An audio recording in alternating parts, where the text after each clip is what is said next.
You are listening to Meet the Thriller Author, the podcast where I interview writers of mysteries, thrillers, and suspense books. My name is Alan Peterson, and this is episode number 99.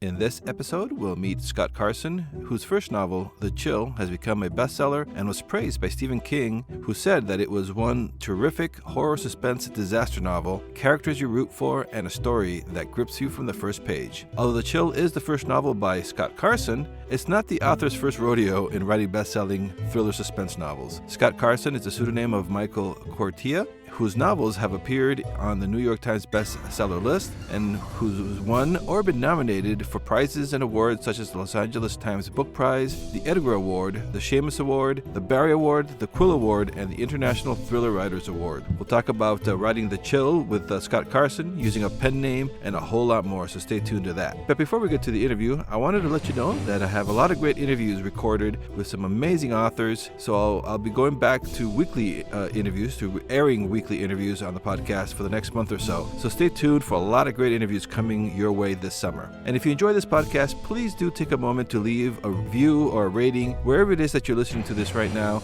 be it on Apple Podcasts or Google Podcasts, Spotify, Stitcher, wherever. The more ratings and reviews I can get will help this podcast rank better in all those podcasting directories out there. So the more thriller fans can find it. So if you've already done that, thank you so much. I appreciate it. If you haven't, please do take a moment to do that. It'll help me get the word out for this podcast. All right, so here's my interview with Scott Carson.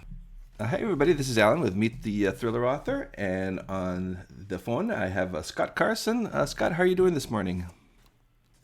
I'm doing well, thank you. Appreciate the chance to be here. I'm still getting used to being called Scott, so bear with me on that.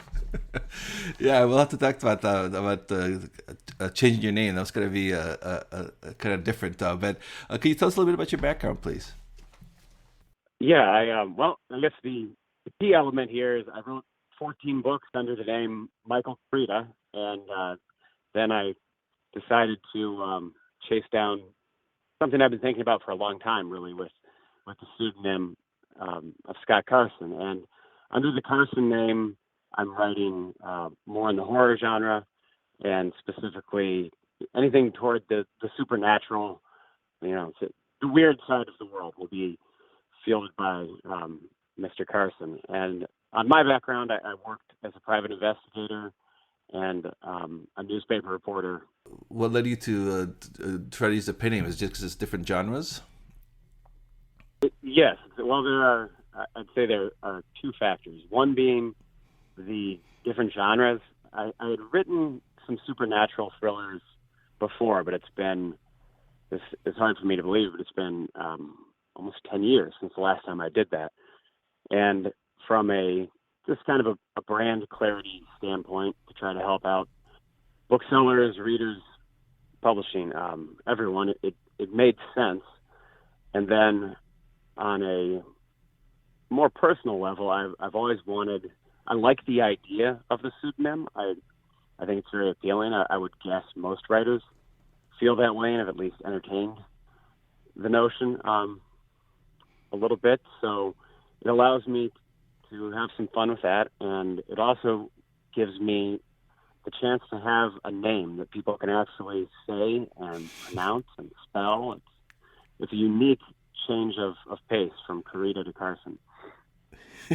Yeah, I will admit Scott Carson was easier to pronounce than Koryta. Even though I'm looking at it, I'm still going to get tripped up.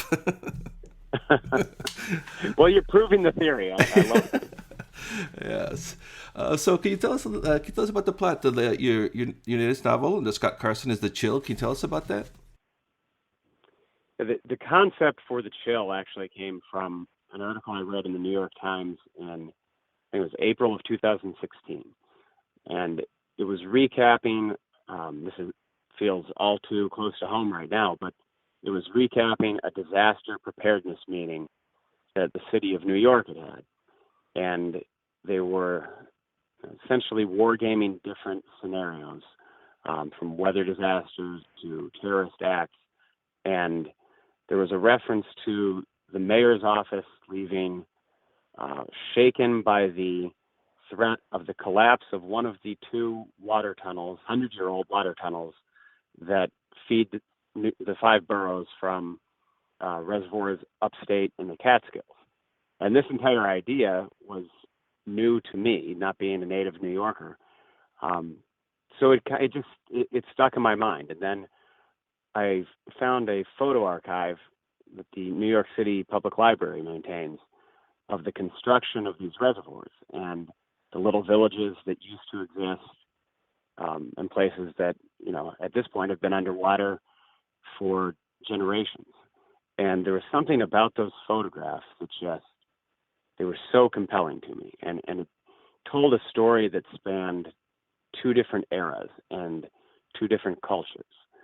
And when I begin to think about that type of story, I find myself drawn toward the supernatural and toward the ghost story, because there is no genre where the past and the present are more actively joined than in a ghost story. Yeah, and it's I was looking at the cover of your book is really great. I really with that very ominous in the background. Where did you come up with the characters? Can you tell us a little bit about the characters in The Chill? Sure. I wanted it to feel, again, multi-generational. I wanted to have the weight of the past as active in the present as possible. And so I looked at it as a family story, and particularly with parent-child relationships. So we have Deshaun Ryan, who is they're called Sandhogs, working in Queens, and he's actually working on the construction of Water Tunnel number 3, which is a very real project, still not fully completed. And his daughter, Gillian, works with the city's DEP, Environmental Protection Police, patrolling the reservoirs upstate.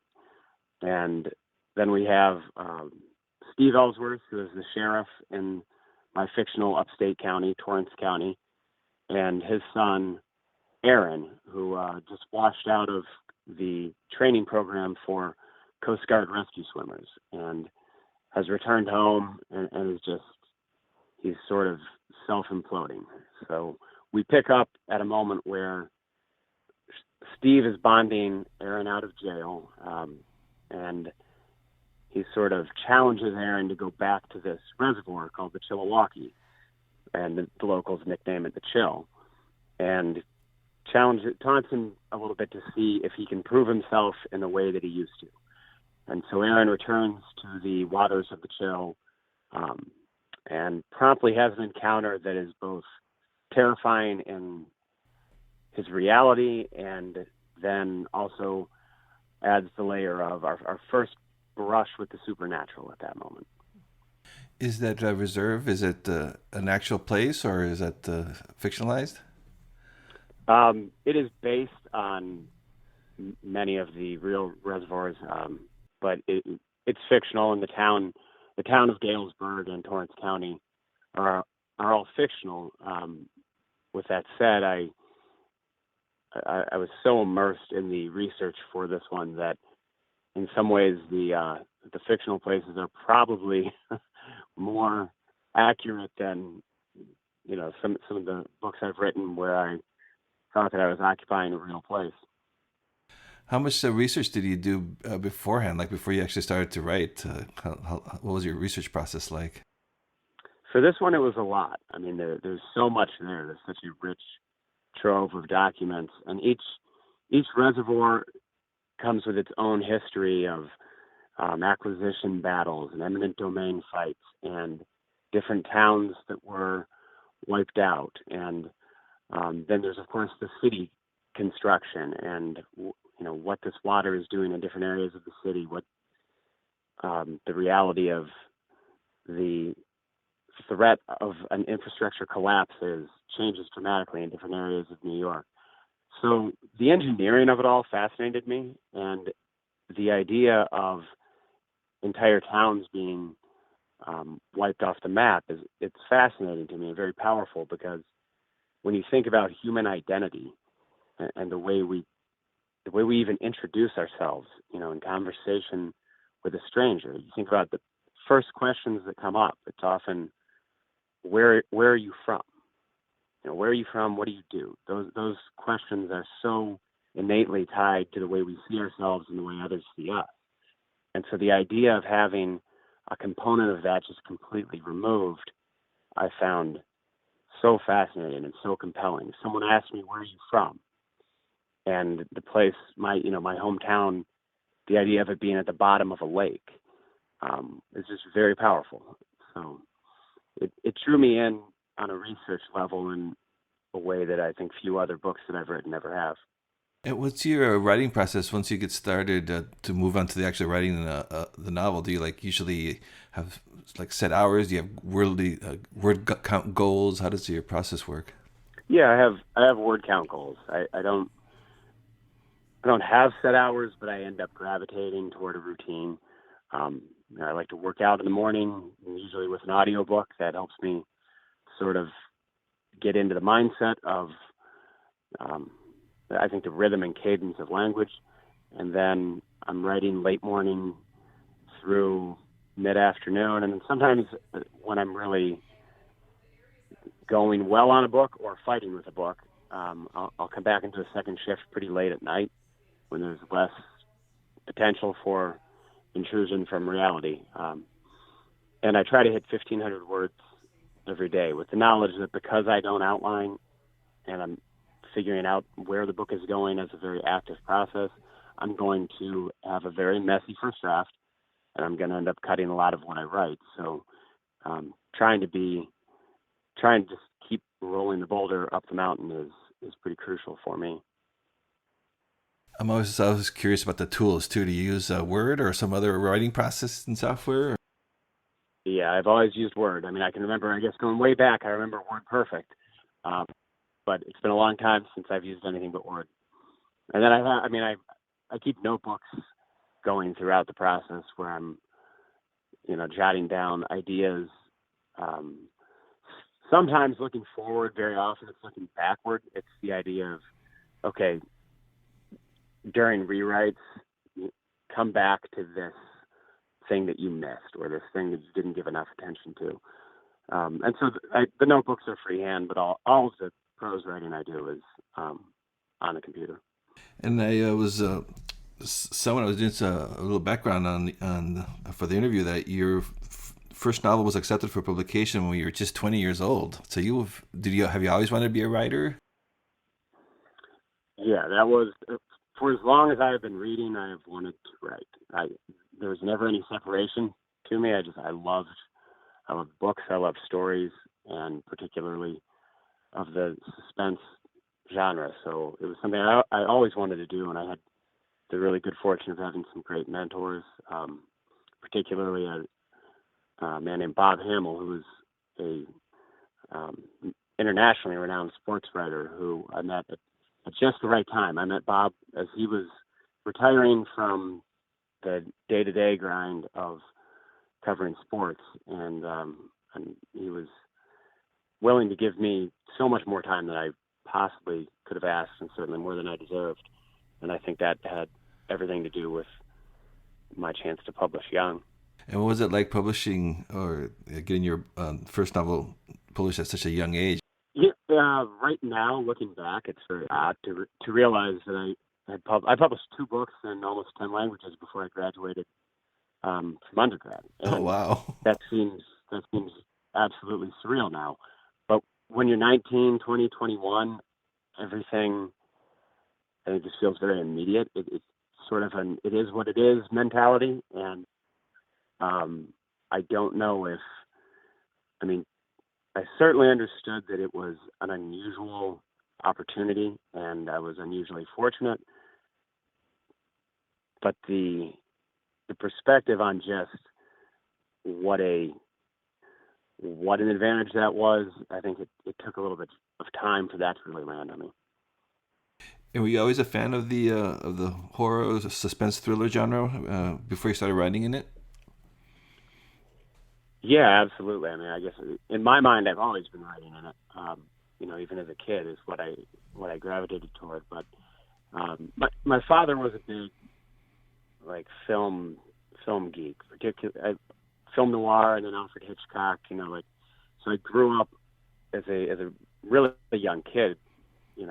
I while other kids were probably watching cartoons, I was watching Humphrey Bogart movies and Hitchcock movies. That kind of does apparently bleed through, because the genre was something that at 19 and 20 years old, I had a pretty deep working knowledge of not just the contemporary thriller writers, but of Chandler and obviously Chandler, Hammett, but then I think some of the more to my generation obscure types, Davis Grubb. I don't know how many 18-year-olds had read The Night of the Hunter or seen the movie. So I came from this like old school film sort of self-education. I thought you had a great blurb from Stephen King for your book. How did that that must have been kind of surreal to get that from Stephen King himself. Yeah, it's he posted one for the Chill in a tweet that I cannot tell you that pleasant surprised feeling that was. He has been so generous to me now for, really a decent amount of my career. He was still writing a column for Entertainment Weekly when I published a book called The Cypress House, and that's been 12 years now, 11, 12 years. And he gave The Cypress House a very favorable review in Entertainment Weekly, and then he's continued to be very supportive as the years have gone by. And I cannot overstate what that means to have a writer at that level who's such an icon and has such a massive fan base and reach. The idea that he's in the corner of newer writers and lesser known writers says an enormous amount about the type of person he is. Yeah, that's great to paint it forward. So that's awesome. Absolutely. Yeah. Yes, he has been consistent with that, and I'm one of a bunch of writers who've benefited from it. But yeah, there's nothing more surreal in the moment than learning that the guy who wrote The Shining and The Stand and The Outsider is reading your work, let alone willing to publicly support it. It means a lot. When you start writing your books, do you do it Stephen King style? You sit down and write, or do you do a big outline? Nope. I can only do the sit down and write. If I couldn't outline to save my life. There have been a few times on like script projects where you're forced to, and I realize it's just not.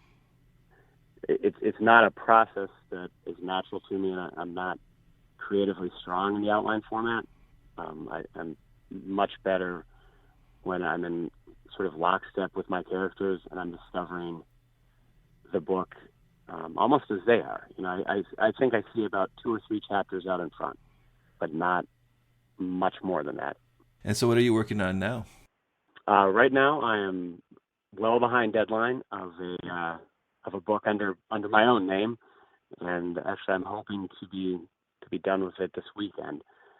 I had hoped to be done last weekend, but it has been a challenging couple of weeks for writing with constant jarring and shocking news. And I think I'm just now able to get into a little bit more of a return to more of a routine.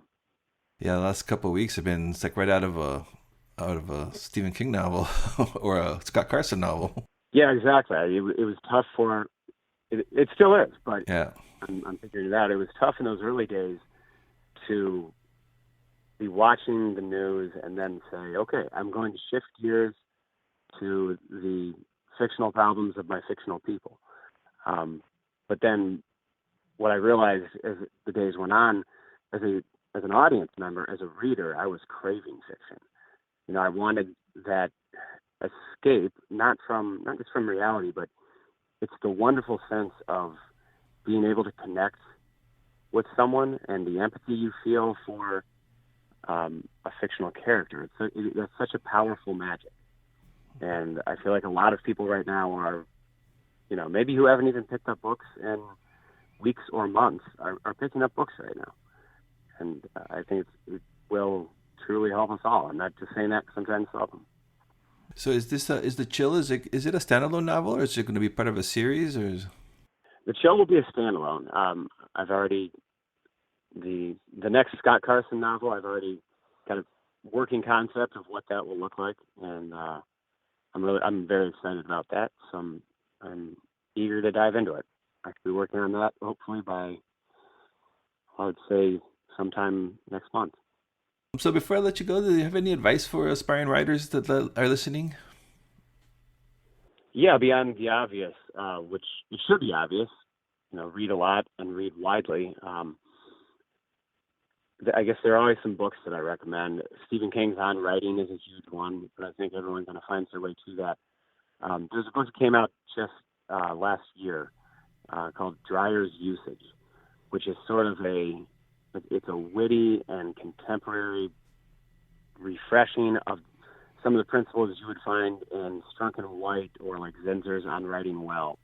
And I think that book is an excellent one for any aspiring writer to pick up, because I think it's easy to find inspiration when you're starting out. That the fact that anyone wants to write a book at all suggests that they are inspired. What is crucial is learning the fundamentals. It's, okay, when do I use this wrench versus that wrench? It really is that kind of technical approach. So I think reading some books, Roy Peter Clark has several excellent books, one just called Writing Tools. So finding those books that are more about the fundamentals of craft and taking the responsibility to learn craft as seriously as you do the inspiration of character and story. I think that's really important. All right, great. So The Chill is available now. Is there? Do you have a website or where listeners can find you? Yeah, you can go to scottcarsonbooks.com or michaelkoryta.com. And Koryta is Koryta. And you should be able to find me there, Facebook, Twitter. I'm told even Instagram, but I don't know. I'm still figuring that out. So, one medium at a time. I will slowly try to conquer them all. Yes, that's a good way of looking at that, of handling that. Yeah, I'm going to be one behind at all times. So yeah. Now I keep hearing TikTok all the time now. I was like, what, another one now? Yes, exactly. I mean, that's the thing. By the time I feel caught up, it's already outdated. All right. Well, thank you so much for being on the podcast. I appreciate it. And the listeners go pick up The Chill. And thank you for being on the podcast. Thank you very much. I appreciate you taking the time. Thanks for listening to the Meet the Thriller Author podcast. Be sure to visit thrillerauthors.com to join the conversation, access the show notes, and discover great thrilling reads. If you enjoy the podcast, I'd love for you to subscribe, rate, and give a review to it, wherever it is that you're listening to this podcast, be it iTunes, Apple Podcasts, Google Podcasts, Stitcher, TuneIn, Spotify, wherever it is that you're listening to this right now. I would appreciate it. And please do check out my own thriller novels over at my website at alanpeterson.com. Until next time.